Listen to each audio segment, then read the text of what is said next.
하나님께서 6일 동안 창조하시죠. 첫째 날 빛, 둘째 날 공창, 셋째 날 빛과 식물, 넷째 날 해, 달, 별, 다섯째 날 새와 물고기, 여섯째 날 동물과 사람, 먹을 식물. 아시죠? 이건 다 아는 거고, 여기서 특별히 창조하시고 나서 하나님께서 좋으셨다고 말씀하셨는데, 그러면 특별히 사람을 창조하신 이후에 사람 창조에 대해서 한번 보면요. 자, 26절에 한번 보죠. 26절에 보면은 하나님이 이르시되 우리의 형상대로 우리 형상을 따라 우리의 모양대로 우리가 사람을 만들고 그들로 바다의 물고기와 하늘의 새와 가축과 온 땅과 땅에 기는 모든 것을 다스리게 하자 하시고. 그러니까 우리란 하나님께서 우리라고 말씀하죠. 삼위일체 하나님을 말하는 거죠. 삼위일체 하나님, 성부, 성자, 성령 하나님. 삼위일체 성부, 성자, 성령 하나님께서 태초에 창조 사역에 공동으로 역사하셨다. 자, 우리 그다음에 그다음에 27절에 하나님이 자기 형상 곧 하나님의 형상대로 사람을 창조하시되자. 하나님의 형상대로 창조하셨다. 하나님의 형상이죠. 남자와 여자를 창조하시고. 자, 그래서 하나님의 형상 부분을 한번 보죠. 하나님의 형상이 무엇인가? 네, 하나님의 형상에 대해서는 우리 구교재 있죠. 모세의경 바로 읽기 차준희 교수님 쓰신 거 그걸 한번 보세요. 좀 펼치세요. 그 책의 28페이지에 하나님의 형상에서 간략하게 이야기하고 있습니다. 네, 하나님의 형상은 매우 중요한 개념입니다. 있고요. 28페이지 중간에 밑에 보면은 고대 근동에서 하나님의 형상은 왕을 가리켰던 말이었습니다. 그렇다면 하나님이 인간을 창조하실 때 하나님의 형상대로 만드셨다는 말은 곧 인간을 왕 같은 존재로 만드셨다는 것을 의미합니다. 그렇죠? 그다음에 인간이 하나님의 형상대로 만들어졌다는 사실은 적어도 네 가지를 의미합니다. 첫째, 인간의 존귀성. 창세기 1장 27절 보면 하나님의 형상대로 사람을 창조하실 때 남자와 여자를 창조하시고 하고 나옵니다. 남자와 여자는 모든 인간을 가리킵니다. 이것은 하나님이 모든 인간을 하나님의 형상대로 만드셨다는 것을 뜻합니다. 그래서 모든 인간은 왕 같은 존재라는 것입니다. 인간이 피조물 가운데 가장 존귀한 존재로 창조되었다는 것을 말합니다. 둘째, 하나님의 형상이라는 것은 둘째, 인간의 평등성입니다. 왕을 뜻하는 하나님의 형상이라는 말은 어느 한 사람에게만 국한되어 주어진 것이 아니고 남자와 여자, 즉 모든 사람에게 적용됩니다. 모든 인간은 다 존엄하면서도 모두 왕 같은 존재로 서로 차별이 없다는 것입니다. 하나님 앞에서 모든 인간은 동등한 존재입니다. 그렇기 때문에 사람 위에 사람이 없고 사람 안에 사람 없습니다. 남자도 여자도 다 동등하고 모든 인간은 다 평등합니다. 하나님 형상의 의미 셋째, 하나님의 대리 통치성.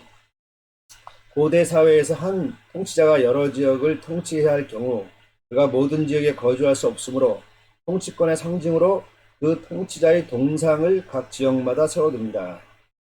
그러면 그 동상은 그 지역의 통치자를 대변해주는 상징이 됩니다. 하나님은 우주 만물을 만드시고 하나님의 통치의 상징으로 하나님 형상을 만들어 두셨습니다.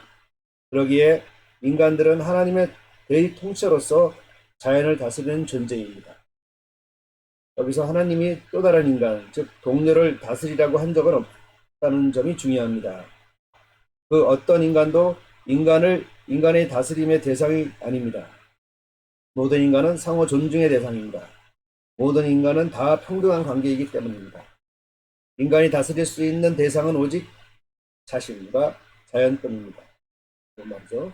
하지만 여기에서 중요한 사실은 자연에 대해서도 완전한 주권을 부여하는 것이 아니라 잠정적인 대리 통치권만 위임했다는 사실입니다. 잠정적인 대리 통치권, 좋은 말입니다. 인간은 자연의 주인이 아니라 관리자 내지 봉사자로서 부름받은 것입니다. 그다음에 네 번째, 하나님의 형상의 의미는 하나님과의 영적 교제 가능성을 말합니다. 하나님은 모든 피조물 중에 오직 인간만 하나님의 형상대로 만들었다고 명시적으로 표현하심으로써 하나님과의 교제 가능성을 열어주셨습니다. 인간은 하나님과 직접적인 영적 교제, 찬양과 기도가 가능한 존재로 만들어졌습니다. 찬양과 기도, 바로 찬양과 기도를 하는 존재가 우리라는 거죠. 찬양과 기도를 통한 하나님과의 소통과 교제는 창조주가 인간에게 주신 선물이요 특권입니다. 우리가 드리는 예배, 찬양, 기도, 우리 인간만 할 수 있는 특권이고 선물이 되는 거예요. 바로 여기 이런 것이 바로 하나님의 형상의 의미에 담겨져 있습니다. 그 다음에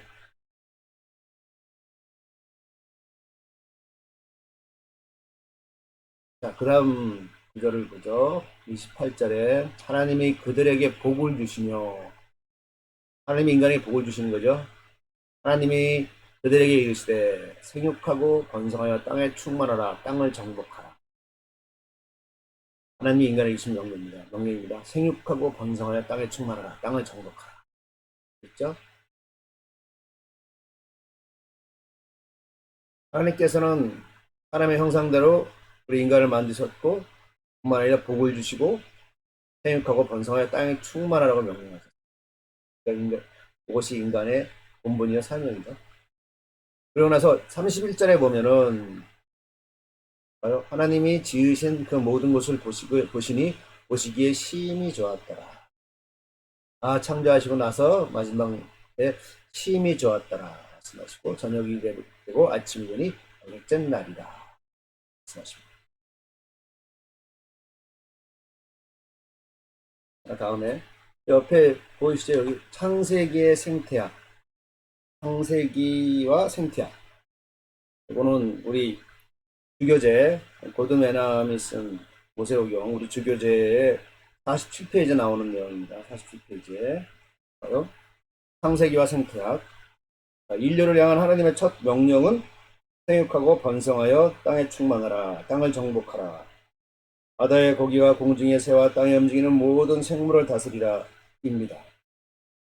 이 명령은 다른 피조 세계를 향한 인간의 무절제한 개발을 용인하는 말로 종종 사용되어 왔습니다. 하지만 이는 인류가 하나님의 형상대로 지음받아 이 땅 위에서 하나님의 대표 역할을 해야 한다는 사실, 즉 땅과 그 안에 있는 다른 피조물들을 하나님께서 돌보듯이 우리도 돌봐야 한다는 사실을 망각한 태도입니다.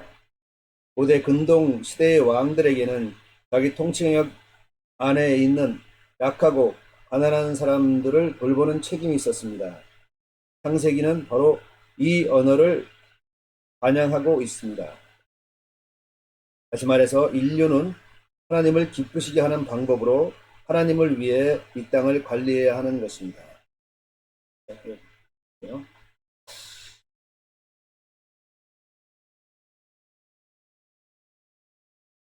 네, 우리 주교재 고든 애널 쓴 것도 창세기와 생태학 앞쪽 보죠. 앞쪽 우리 43페이지 이양 책 했으니까 보겠습니다.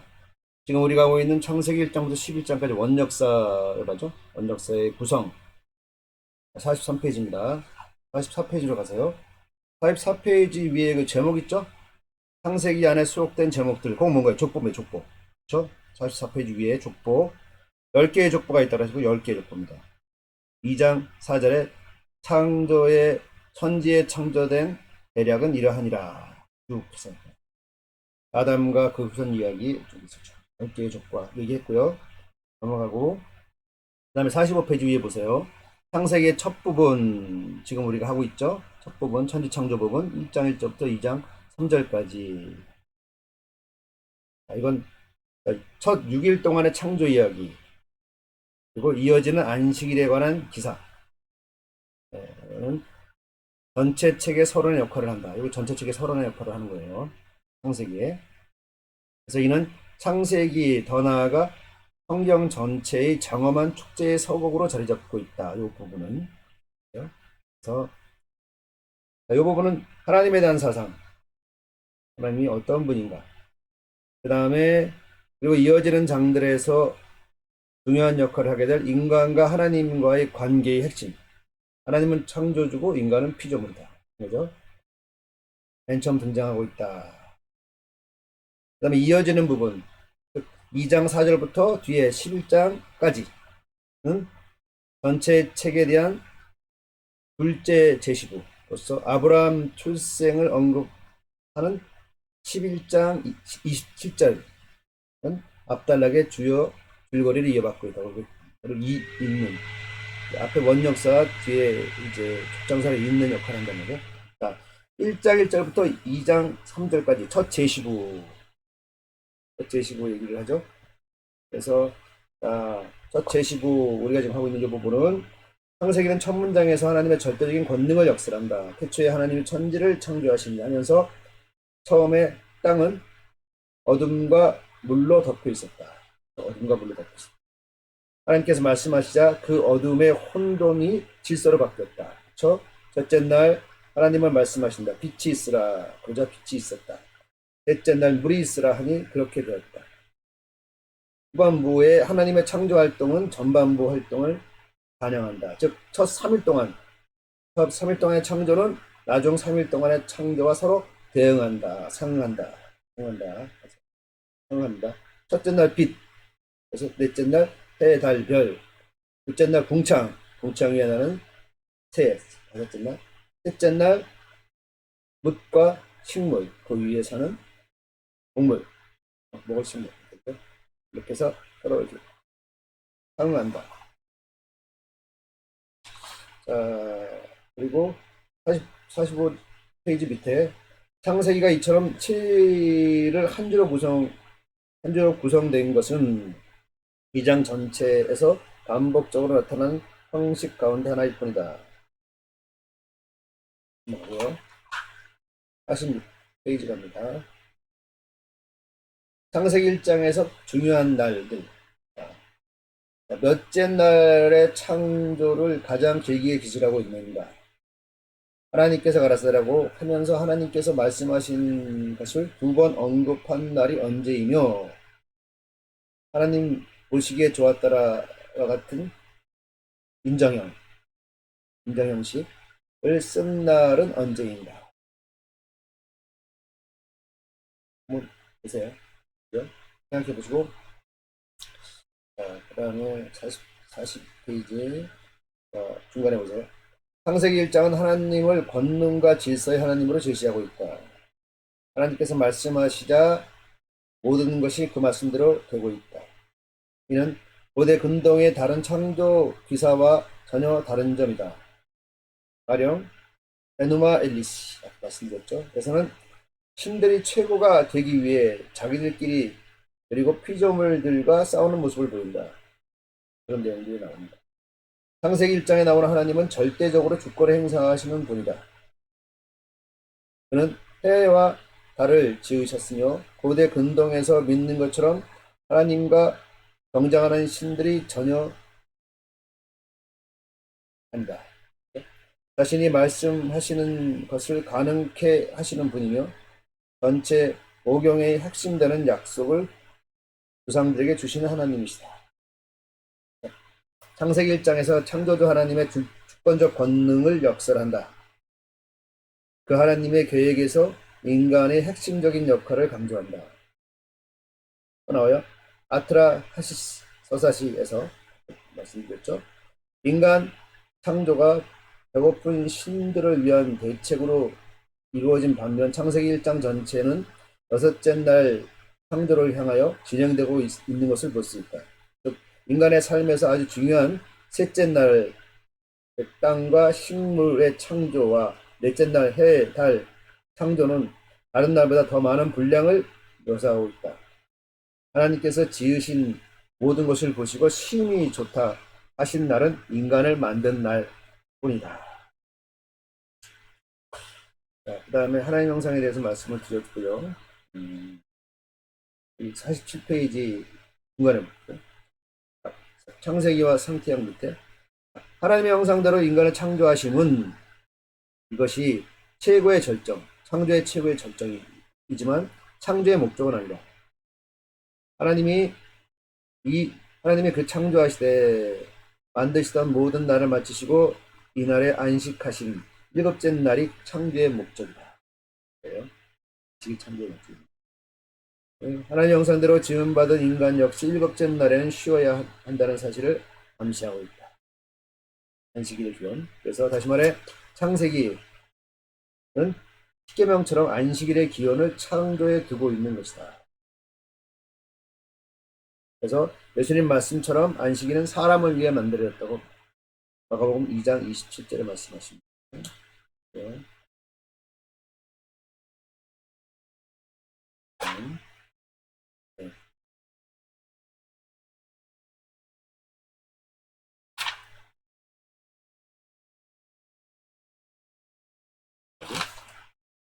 네. 자, 네, 다음 창세기 2장.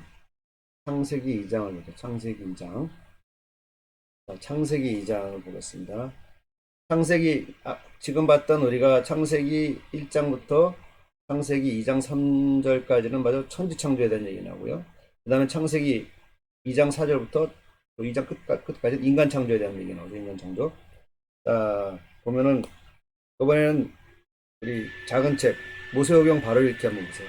모세오경 바로 읽기. 하나님 영상 맞죠? 모세오경 바로 읽기에 네네 26페이지 한번 보세요. 자, 보세요. 보셨죠? 자, 봅시다. 자, 천지창조. 자, 두 가지 창조 이야기. 보시죠? 창조 이야기. 자, 두 가지 창조 이야기는 지금 우리가 금방 읽었던 천지창조와 지금 할 인간창조 1장과 2장에 대한 얘기를 한 겁니다. 그래서 여기 보면은 그 26페이지 밑에 보세요. 자, 창세기 1장 1절을 풀어보면 하나님이 하늘과 땅을 창조하시니라고 볼 수 있다. 그런데 창세기 2장 4절에 보면 천지가 창조될 때에 하늘과 땅의 내력이니 이렇게 됐어요. 그렇죠? 그것이 천지가 창조될 때에 하늘과 땅의 내력이니 이렇게 되죠. 여호와 하나님이 이 땅과 하늘을 만드시던 날에 그죠? 여기 보면은 금방 여기서는 창조될 때 하늘과 땅의 내력, 하늘이 먼저 나오죠. 내력이니 하고 되어 있고 그 다음에 곧장 그 다음에 뭐라고 그래요? 여호와 하나님이 하시면서 이게 재밌어요. 여기 여호와 하나님이 하면서 그 다음에 땅과 하늘을 만드시던 날에 순서가 바뀌어요. 그렇죠? 또 여호와 하나님이란 단어가 나와요. 하나님이 가리키는 대표적인 이름. 자, 2장부터는 여호와 하나님이라는 이름이 나옵니다. 그죠? 보죠? 여호와 하나님을 가리키는 대표적인 이름은 하나님, 엘로힘, 강하다, 전능하다. 여호와, 스스로 있는 자. 하나님이란 명칭은 권능과 위엄을 강조할 때, 여호와란 명칭은 주로 택한 자와 언약을 맺으실 때 쓰였다. 따라서 처음 세상을 창조할 때는 하나님으로 쓰였으나 하나님과 인간의 언약 관계를 보여주는 이때부터 여호와라는 이름을 동시에 쓰였다. 여호와 이름이 쓰여집니다. 그래서 땅과 하늘이 만든. 그래서 4절 하반절에서는 하늘과 땅의 순서가 바뀌어 땅이 먼저 나온다. 그다음 넷째 줄에요. 따라서 창세기 1장 1절부터 2장 4절 앞절 하늘이 중심되고 하늘이 중심되고 창세기 2장 4절부터 2장 끝까지 땅이 중심이 되는 이야기라고 볼 수 있다. 이해하셨죠? 그러니까 앞에는 하늘의 중심 창조, 그 다음에 2장 4절 후반부 쪽에는 땅 중심 창조 되어 있습니다. 그죠? 그래서 중간에 보면 그래서 창세기 1장 2장은 두 가지 창조 이야기를 보여준다고 할 수 있다. 이해하셨죠? 창세기 1장 1절부터 2장 3절까지는 2장 4절 앞절까지는 천지 창조에 관한 것이고 창세기 2장 4절부터 25절까지는 인간 창조에 관한 것이다. 전자는 하나님의 창조 사역을 만원경으로 어시적으로 들여다보는 것이고 후자는 현미경으로 미시적으로 관찰한 것이다. 이해하시겠죠? 무슨 말이지? 전자를 창조에 대한 우주론적 관점에 의한 기록이라고 한다면 후자는 창조에 대한 인간론적 관점의 기록이라고 할 수 있다. 이렇게 창세기 1장, 2장에는 두 가지 창조 이야기가 나온다. 근데 이 두 가지 창조 이야기는 서로 모순되거나 상호 배타적이지 않고 서로 상호 보완적인 역할을 한다. 그래서 인간 창조기도 있고요.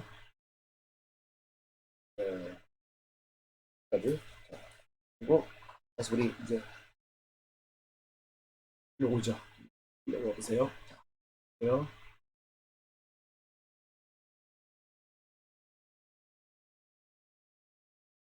네. 창세기 2장의 말씀을 보면은 세 부분입니다. 4절부터 7절까지는 첫사람 아담을 창조하는 이야기가 나오고, 그 다음에 8절부터 17절까지는 바로 에덴 동산의 창설, 그리고 선악과 언약 나오고요. 그 다음에 18절부터 25절까지는 아담이 에덴 동산에서 하와와 더불어 완벽하게 행복을 누릴 때의 모습을 이야기합니다.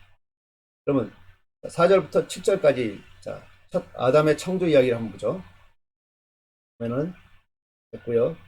자, 7절에 보면 여호와 하나님이 땅의 흙으로 사람을 지으시고 생기를 그 코에 불어 넣으시니 사람이 생명이 된지라. 이렇게. 여호와 하나님이 땅의 흙으로 사람을 지으시고 그 코에 생기를 불어 넣으시니 사람이 생명이 된지라.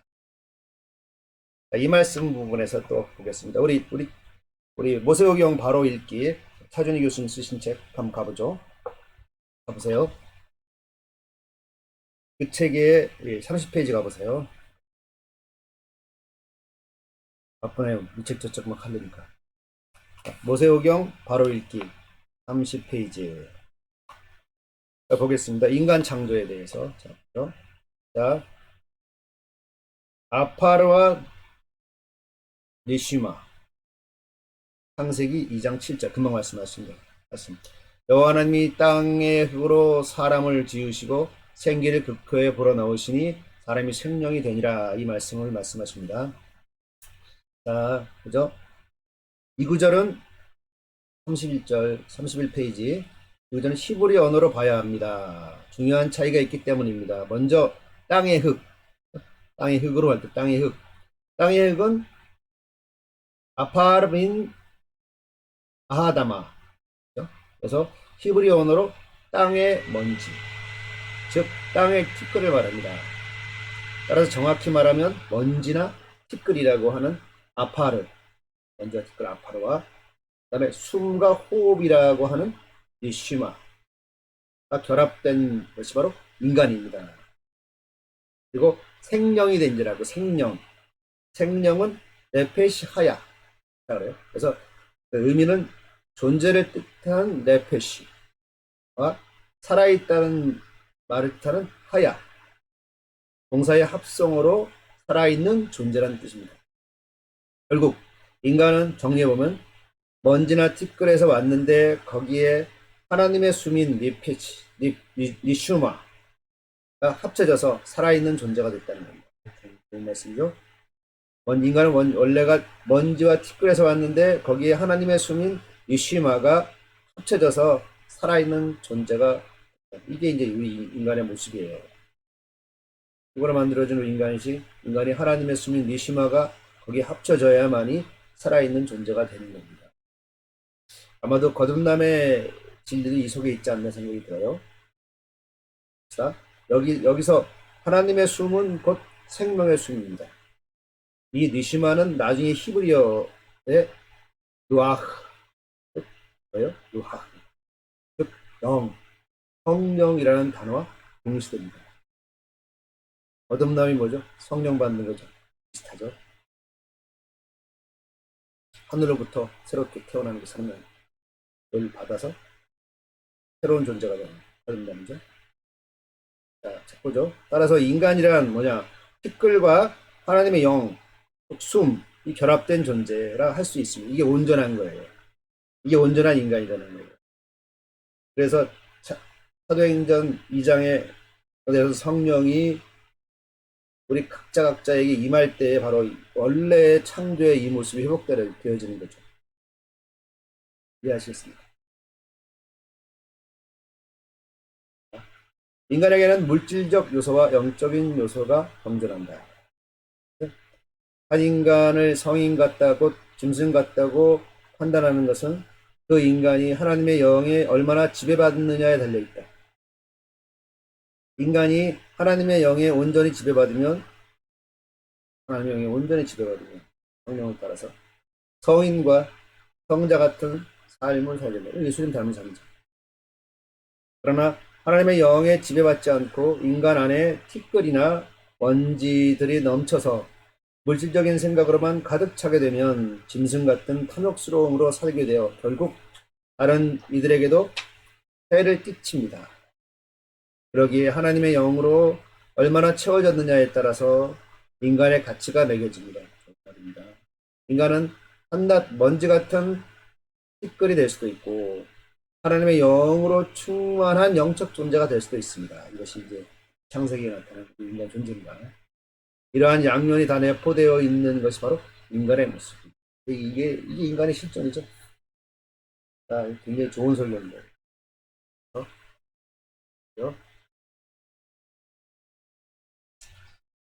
자, 그 다음으로 이번엔 창세기 3장으로 가겠습니다. 자, 창세기 3장은 드디어 인간의 불순종, 일단 하나님의 심판이 내기하면서 바로 인간의 타락입니다. 인간의 타락. 창세기 3장 인간의 타락. 그리고 아담과 하와가 선악을 알게 한 나무의 열매를 따먹는 사건이죠. 자, 창세기 3장을 요약한 내용이 여기 있죠. 그러면은 3장 여자가 금지된 과실을 먹고 그것을 남자도 먹음으로써 어떻게 우리가 에덴의 기쁨을 잃어버렸는지를 보여주고 있다. 불순종하자마자 남녀 사이의 친밀감이 흔들렸고 자책감에 사로잡힌 채 나무 뒤에 숨었고 무화과 나무 잎으로 옷을 만들었으며 하나님께서 책망하시자 둘은 상대에게 책임을 돌리며 비난하였다. 인간과 동물 사이의 조화는 깨어지고 영속적인 갈등이 대신 자리 잡았다. 아내와 어미로서 여인의 역할은 긴장과 고통스러운 출산으로 손상되었으며 동산을 관리하는 남자의 역할은 이제부터 힘겨운 노동이 되었고 결국에는 죽음으로 끝나는 삶으로 바뀌었다. 굉장히 오늘 텍스트를 좀 보겠습니다. 창세기 3장 1절. 그런데 뱀은 여호와 하나님이 지으신 들짐승 중에서 가장 강교하니라. 뱀이 여자에게 물어 이르되 하나님이 참으로 너희에게 동산 모든 나무의 열매를 먹지 말라 하시더니 여자가 뱀에게 말하되 동산 나무의 열매를 우리가 먹을 수 있으나 동산 중앙에 있는 나무의 열매는 하나님의 말씀에 너희는 먹지도 말고 만지지도 말라 너희가 죽을까 하노라 하셨느니라. 정년 죽으리라는데 하와는 죽을까 하노라 이렇게 얘기죠. 말씀을 제대로 모르는 거예요. 4절 뱀이 여자에게 이르되 너희가 결코 죽지 아니하리라. 네, 하나님의 말씀을 왜곡하고 있죠. 그걸 이제 말씀을 정확히 모르는 하와가 유혹당하는 겁니다. 너희가 그것을 먹는 날에는 너희 눈이 밝아져 하나님과 같이 되어 선악을 알 줄을 하나님이 아심이니라. 여자가 그 나무를 본즉 먹음직도 하고 보암직도 하고 지혜롭게 할 만큼 탐스럽기도 한 나무인지라. 여자가 그 나무 열매를 따고 하고 자기와 함께 있는 남편에게도 주매 그도 먹은지라. 이에 그들의 눈이 밝아져 자기들이 벗은 줄 알고 무화과 나무 잎을 엮어 치마로 삼았더라.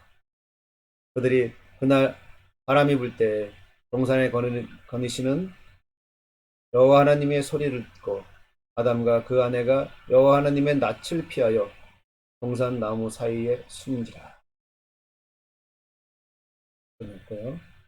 그러면서 결국은 여기 읽어볼게요. 여호와 하나님이 아담을 부르시며 그에게 이르시되 내가 어디 있느냐. 이르되 내가 동산에서 하나님의 소리를 듣고 내가 벗었으므로 두려워하여 숨었나이다. 이르시되 누가 너의 벗음을 내게 알렸느냐. 내가 내게 먹지 말라 명한 그 나무 열매를 내가 먹었느냐. 하나님이 이르시되 하나님이 주셔서 나와 함께 있게 하신 여자 그가 그 나무의 열매를 내게 주므로 내가 먹었나이다. 선악을 알게 한 나무의 열매를 먹은 이후에 인간의 모습, 하나님을 가까이 할 수 없는 인간의 모습이 우리 인간의 실존이죠. 하나님을 피하는 것, 피하는 그런 실존의 모습. 순종했습니다. 거꾸로죠. 불순종해서 멀어지니까 순종해서 가까이 간 거죠. 그렇죠? 심플한 겁니다. 순종해서 가까이. 하나님 말씀에 순종해서, 예수 그리스도의 순종해서, 하나님께 순종해서 가까이 간 거죠. 자, 보죠. 그랬더니 여호와 하나님이 여자에게 이르시되 내가 어찌하여 이렇게 하였느냐. 여자가 이르되 뱀이 나를 깨물어 내가 먹었나니. 여호와 하나님이 뱀에게 이르시되 내가 이렇게 하였으니 내가 모든 가축과 들의 모든 짐승보다 더욱 저주를 받아 배로 다니고 살아있는 동안 흙을 먹을지니라. 그리고 15절 15절에 빨리 거 내가 너로 여자와 원수되게 하고 뱀 너로 여자와 원수되게 하고 내 후손도 여자의 후손과 원수되게 하리니 여자의 후손은 내 머리를 상하게 할 것이요 너는 그 발꿈치를 상하게 할 것입니다. 여러 최초의 원시복음입니다. 원시복음. 여기서 내가 너로 뱀 즉 사단이죠. 여자와 원수되게 하고 내 후손도 여자의 후손과 원수되게 하리니 여자의 후손은 내 머리를 상하게 하고 여자의 후손이 내 머리를 상하게 한다는 거예요. 바로 여자의 후손이 바로 예수 그리스도죠. 내 머리를 상하게 할 것이다. 바로 결정적인 타격을 줄 거라는 거예요. 이게 십자가 사건. 십자가 사건으로 인해 인류를 구원할 것이다. 불순종으로 타락한 인간을 바로 순종함으로 하나님께 돌이키게 하는 그 십자가의 사건. 그걸 얘기할 것이요. 너는 왜 발꿈치를 상하게 하고 십자가의 사건. 원시복음입니다. 3장 15절 할 것이요. 그러면서 이제 여자에게 또한 남자에게 다 하시고 22절 21절 보세요. 여호와 하나님이 아담과 그의 아내를 위하여 짐승옷을 지을 겁니다. 하나님의 말씀이 영적이라는 겁니다.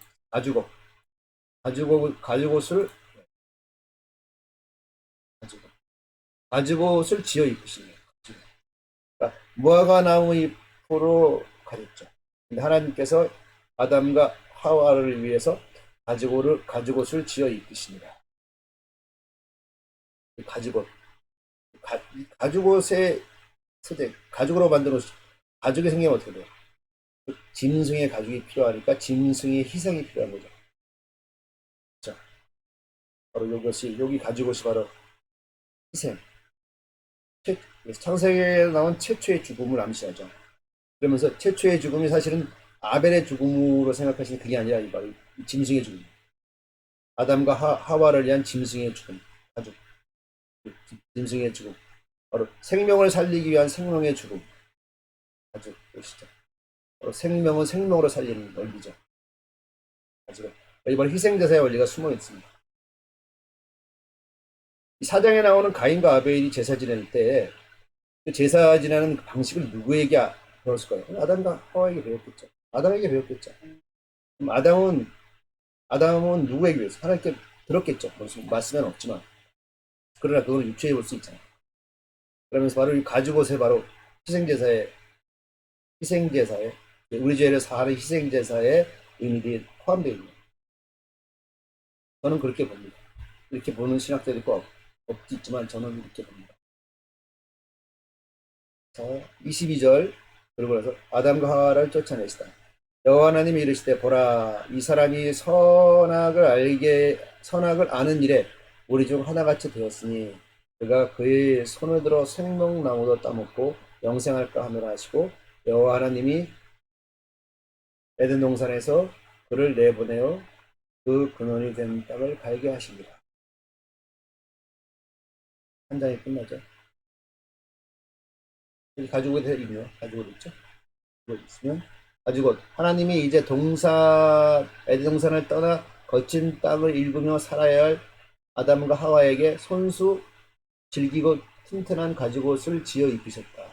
이 가죽옷을 위해 희생된 짐승은 구약 시대 인간의 속죄를 위해 희생된 숱한 희생제물의 예표다.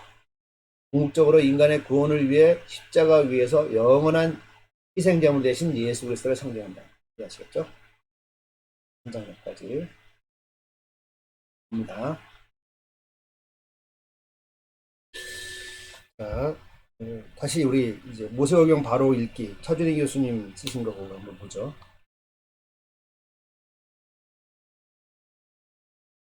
거기에 37페이지. 37페이지 한번 보겠습니다. 낙원에서의 추방. 에덴 동산의 추방이죠. 낙원, 신낙원, 복낙원. 입니다. 봅시다. 37페이지. 중간에 성경을 전체적으로 보면 창세기 1장, 2장은 타락 이전의 낙원에서의 삶을 이야기합니다. 맞죠? 그리고 타락의 시작을 보여주는 창세기 3장에서 요한계시록 20장까지는 낙원에서 추방당한 사람들의 이야기, 곧 신낙원의 이야기입니다. 성경을 창세기부터 요한계시록까지 볼 때에 창세기 1장, 2장은 낙원에서의 삶을 얘기하는 것이고 3장부터 요한계시록 20장까지는 낙원에서 추방된 사람들의 이야기, 즉 신낙원의 이야기다고 하는 거예요. 그 다음에 내려가서 요한계시록 21장부터 22장, 그거는 바로 새하늘과 새 땅을 보는 회복된 낙원의 이야기, 곧 복낙원의 이야기다. 이렇게 볼 수도 있는 거예요.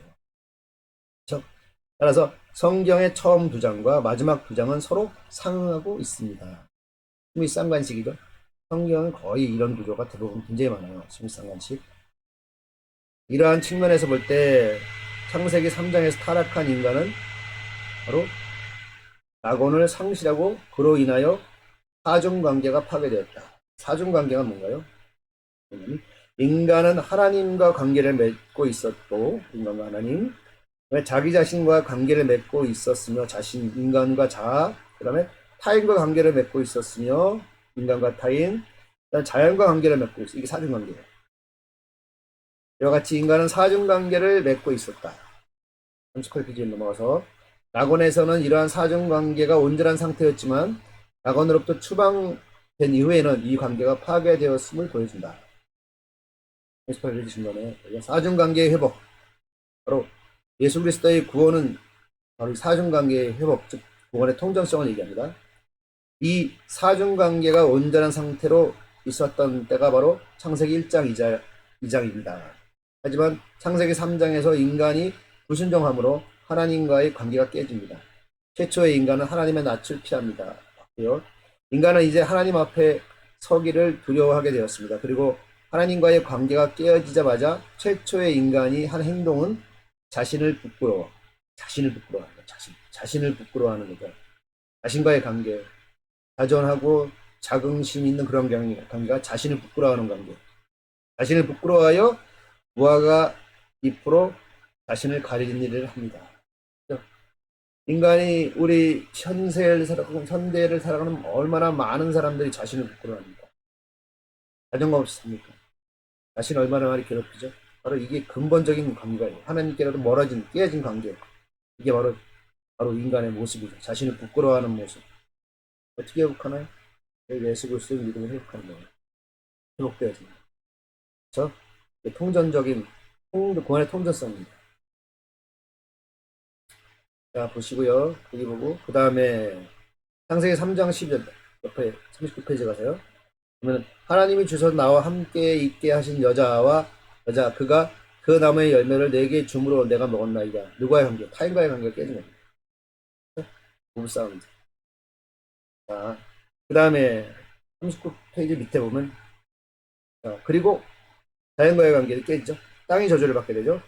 거기 보면은 창세기 3장 17절에 보세요. 아담이 이르시되 아담에게 이르시되 내가 내 아내의 말을 듣고 내가 내게 먹지 말라 한 나무의 열매를 먹었은즉 땅은 너로 말미암아 땅은 너로 말미암아 저주를 받고 너는 내 평생에 수고하여야 내 소산을 먹으리라. 땅은 너로 말미암아 저주를 받고 자연과의 관계도 깨집니다. 40페이지 볼게요. 땅은 히브리어로 아다마라고 합니다. 성경은 최초의 인간을 아담이라고 부릅니다. 최초의 사람을 아담이라고 부르는 것은 그가 아다마에서 땅에서 흙에서 기원했기 때문입니다. 인간은 땅에서 왔습니다. 출생이죠. 아름다운 하늘에서 오는 거고요.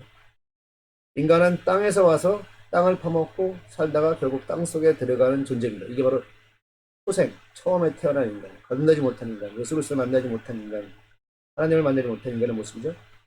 인간과 땅은 원래 하나입니다. 그런데 인간의 타락으로 자연이 저주를 받아 인간과 자연의 관계가 깨졌습니다. 이 모든 사정관계가 깨진 것은 인간의 타락으로 불러온 현실입니다. 인간의 불순종함으로 현실입니다. 이 사중관계가 회복되는 것이 바로 인간의 구원입니다. 이게 구원의 통정성이죠. 인간과 하나님과의 관계가 회복되기 위해서는 하나님도 알고 인간도 아는 참인간, 이면서 참 하나님이신 새로운 존재가 필요했습니다. 그가 바로 예수 그리스도입니다. 그죠? 예수님께서 오심으로 하나님과 인간과의 관계를 회복하십니다. 그리고 이 관계가 회복되자마자 인간은 자기 자신과 화해함으로써 예수 그리스도를 믿으면 자기 자신과도 화해하는 거예요. 회개하는 거죠. 화해함으로써 자존감이 회복되죠. 자존감이 회복되죠. 네. 하나님의 형상 닮은 존재니까. 예수 그리스도의 생명으로 구원된 존재니까. 그렇죠? 나라고 하는 사람을 다른 사람과 비교하지 않고 하나님께서 그분의 아들 예수 그리스도를 포기하면서까지 살려둘 만한 가치 있는 사람으로 자각하게 됩니다. 이게 바로 그리스도인이죠. 거듭난 자죠. 예수의 생명을 갖고 거듭난 자, 예수의 살과 피를 먹은 자, 예수로 거듭난 자, 예수를 닮은 자예요. 이제 나라는 존재는 이 인구 7억, 70억 중에서 단 하나밖에 없는 독립적인 존재로 자각되는 거예요. 다른 사람들과 비교하여 자신의 장단점을 따지지 않게 됩니다. 이 세상에서 독보적인 존재임을 깨닫고 자존감을 회복하게 되는 것입니다. 이 예수 그리스도를 믿고 거듭남으로 일어나는 그 마음의 현상들이죠. 자, 하나님과의 관계가 회복된 사람은 다른 사람들을 보는 눈에 여유가 생깁니다. 그래서 타인에 대하여 인색하거나 부정적이지 않고 관용적이며 긍정적으로 대하게 됩니다. 이게 거듭난 거듭난 그리스도인들의 모습이죠. 그러므로 타인과의 관계가 회복되고 더 나아가 자연과의 관계도 회복됩니다. 이 모든 관계가 회복되는 것이 창세기 1장, 2장의 창조의 질서에 나타난 원상태의 회복이며 성경이 말하는 구원입니다. 그러므로 우리가 구원을 이야기할 때 하나님과 나의 관계 회복이라는 영적 구원만을 전부라 할 수 없습니다. 자존감의 회복, 타인과의 관계 회복, 모든 생물, 자연과의 관계 회복으로 말미암아 원래의 상태로 되돌아가는 통전적인 구원이 진정한 구원입니다. 그러므로 우리에게 주어진 구원 사역이란 단순히 영혼 구원만이 아니라 이 땅에 있는 모든 인간과 생물과 자연이 자신의 본래성을 회복할 수 있도록 하는 것입니다. 이것이 바로 성경이 말하는 온전한 구원입니다. 이런 의미에서 영혼 구원이라는 용어보다 생명 구원이라는 표현이 더 성경적입니다. 자, 한장 끝내고요.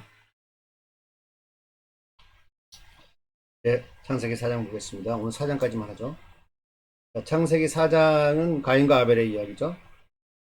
가인과 아벨의 이야기. 그리고 15절까지 그렇고 16절부터 끝절까지는 이제 가인의 자손에 대한 이야기입니다. 자, 가인과 아벨 이야기는 두 조각으로 나눠지죠. 7절까지. 7절까지는 바로 가인도 제사를 드리고 아벨도 제사를 드렸다.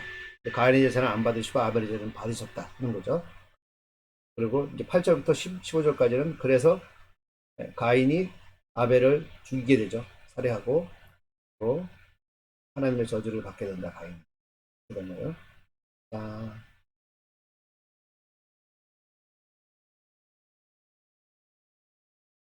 네, 말씀을 보겠습니다.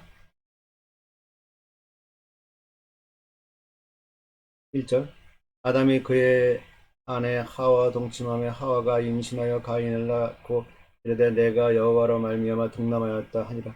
그가 또 가인의 아우 아벨을 낳았는데 아벨은 양치는 자였고 가인은 농사하는 자였더라. 세월이 지난 후에 가인은 땅의 소산으로 제물을 삼아 여호와께 드렸고 아벨은 자기도 양의 새끼와 그 기름으로 드렸더니 여호와께서 아벨과 그 제물은 받으셨으나 가인과 그 제물은 받지 않으신지라. 가인이 몹시 분하여 안색이 변하니 여호와께서 가인에게 이르시되 내가 분하여 함은 어찌 됨이며 안색이 변하면 어찌 됨이냐. 내가 선을 행하면 어찌 나를 들지 못하겠느냐. 선을 행하지 아니하면 죄가 문에 엎드려 있느니라. 죄가 너를 원하나 너는 죄를 다스릴지니라. 가인이 그 아우 아벨에게 말하고 그들이 들에 있을 때 가인이 그 아우 아벨을 쳐 죽이니라.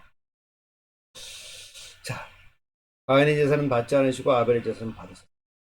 그 이유가 무엇일까요? 많은 신학자들은 각자의 얘기를 합니다. 자, 하나님이 받으신 예배 여기 볼까요? 가인과 아벨의 제사는 곡식과 양, 즉 재료가 아니라 믿음과 정성에서의 차이로 보입니다.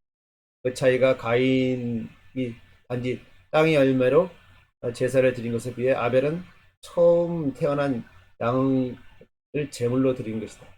하나님은 제사 올리는 자의 마음 자세와 정성, 믿음을 보신다. 하나님은 제물을 받으셨다는 증거로 하늘에서 불을 내려 너네 제물을 태웠다.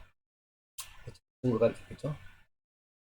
자, 이 이유, 이 이유가 무엇이었을까? 많은 신학자들이 여러 가지 얘기를 하죠. 피의 제사에 그런 동물도 드려야 된다. 그래서 또 여러 가지 이유가 있어요. 한번 보죠. 우리 다시 우리 작은 책 모세오경 바로 읽기 하준희 교수님 책 보겠습니다. 42페이지가 보죠. 다 나와요. 너무 많이 나옵니다. 네. 42페이지 한번 보세요. 가인과 아벨 보겠습니다. 과연 무엇이었는가? 그리고 여기서 우리가 온전한 제사의 의미, 예배의 의미가 무엇인가 하는 부분도 잡아내야 됩니다. 42페이지 자, 펼쳐보세요. 가인과 아벨 4장. 자, 제물보다 사람이 제가 읽어보겠습니다. 아벨과 그 제물, 가인과 그 제물. 그러니까 제물, 예사에 보면 그 예배에 보면 예배야 제. 그러니까 구약은 제사고 신약은 예배죠. 꼭 그런가요? 제사와 예배가 어떻게 다른가요? 한번 생각해 보세요. 그러면 또 그러니까 제사를 드릴 때 제물이 있고 예물이 있어요. 뭐가 제물이고 뭐가 예물인가? 그것도 한번 생각해 보세요. 자, 그럴 때 이제 여기 보면은 아벨과 그 제물, 가인과 그 제물입니다. 자, 40페이지 보겠습니다. 창세기 4장은 가인이 아벨을 죽이는 사건을 보여줍니다. 가인은 농사 짓는 사람이고 아벨은 양 치는 사람이었습니다. 그들은 각자의 소산을 하나님께 드렸습니다. 그런데 하나님은 아벨의 제물은 받으시고 가인의 제물은 받지 않으셨습니다. 하나님께서 특별히 고기를 더 좋아하시기 때문에 일어난 일이 아니었습니다. 창세기 4장 4절을 보면 아벨과 그 제물, 그러니까 아벨의 제물이 아니라 아벨과 그 제물이죠. 그 다음 5절에 보면 가인과 그 제물이란 말이 나옵니다. 그 순서를 주목해보면 제물보다 사람이 먼저 언급됨을 알 수 있습니다. 그렇죠? 하나님께서 아벨을 먼저 보셨고 그가 제물을 받기에 합당한 자였기 때문에 제물도 받으신 것입니다. 이해하시겠죠? 그리고 가인을 보시니 그는 그렇지 못했기 때문에 어떤 제물도 받지 않으신 것입니다. 제물이 중요한 게 아니라 앞에 사람이 중요하다는 거죠. 그러므로 하나님께서 우선적으로 보시는 것은 사람이지 제물이 아닙니다. 모든 예배가 다 이겁니다.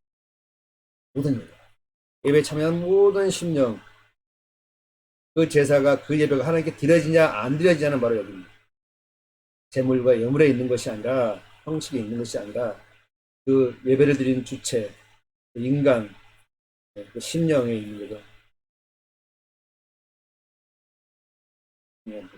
그 다음에 보세요. 가인이 자신의 제물을 받지 않으신 하나님께 화를 내요. 하나님께 화내는 거죠.